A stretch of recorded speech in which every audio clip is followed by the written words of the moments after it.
bato-batukin na siya kahoy. Bato-batukin na siya, bato-bato. Basta nag-message siya sa akin. Okay. Grabe ka. Bato talaga.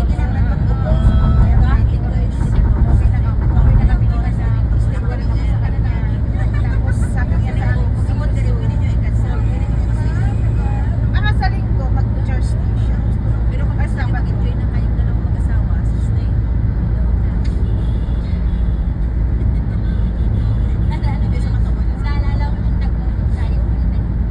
Nagtapon na.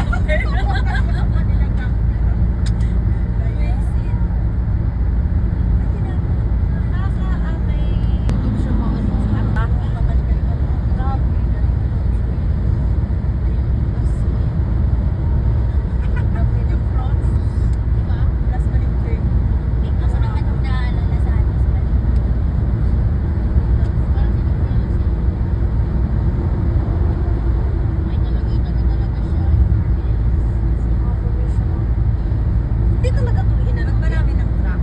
Hindi, ganito talaga siya. Ang daan na ang binuldos. Ang daan na ang binuldos. Ano na siya nag-rate ni Lord? Amisay nga, di ba? Oo, naakala ko, binuldos na niya lahat mga ganito. Hello? Ay, ganun. Normal, ano yan? Yan na talaga yan. For how many years na nabubuo yan?